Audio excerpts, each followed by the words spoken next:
Task number 7, HTTP response, status line and status codes. This task is part of the Web Application Basics room inside the Cybersecurity 101 learning path of web hacking module. When you interact with web application, the server sends back an HTTP response to let you know whether your request was successful or something went wrong. These responses include the status code and a short explanation called the reason phrase that gives insights into how the server handled your request.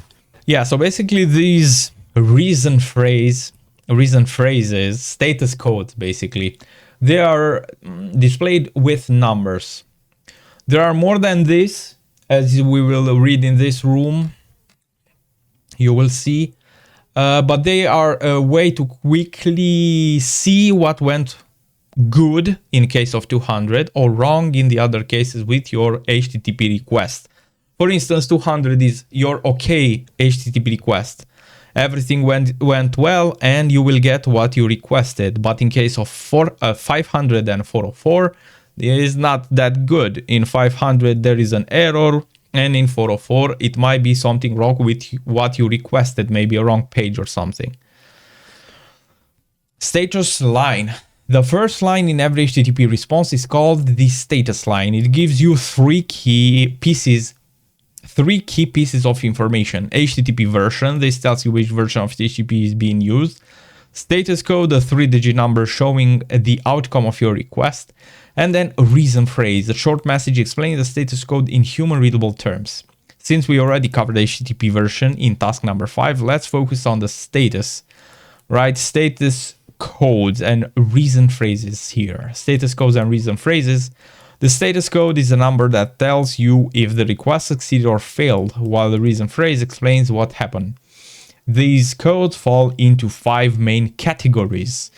Ranges, right, from 100 to 200, 199, 200, 299, and so on until 599.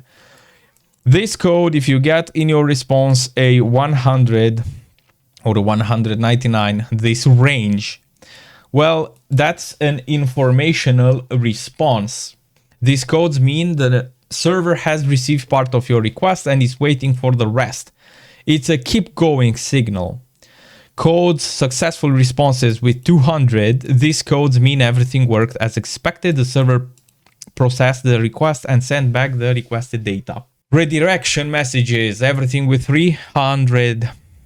These codes tell you that the resource you requested was moved to a different location, usually providing the new URL. Client error responses, 400 codes. These codes indicate a problem with the request. Maybe the URL is wrong, or maybe you're missing something in the required information like authentication.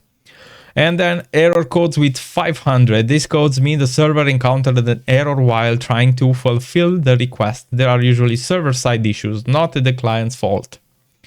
Common status codes. Here are some most frequently seen status codes. 100, the server got the first part of your request and is ready for the rest. 200, okay, the request was successful and the server is sending back the requested resource. 301, it's moved permanently. The resource you're requesting has been moved permanently, moved to a new URL. Use the new URL from now on. 404, not found. The server couldn't find the resource at given URL. Double check that you've got the right address. For instance, if we go over here, we copy this one. We copy the exact same URL that we are in the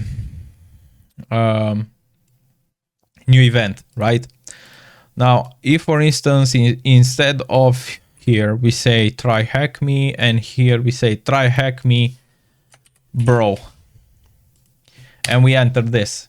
This is basically a 404, right? Your request is wrong. 500 internal server error, something went wrong on the server's end, and it couldn't process your request. Maybe their servers are off or something. Answer the question below. What part of the HTTP response provides the HTTP version, status codes, and a brief explanation of the response outcome? The status line. Which category of HTTP response codes indicates that the web server encountered an internal issue or is unable to fulfill the client's request?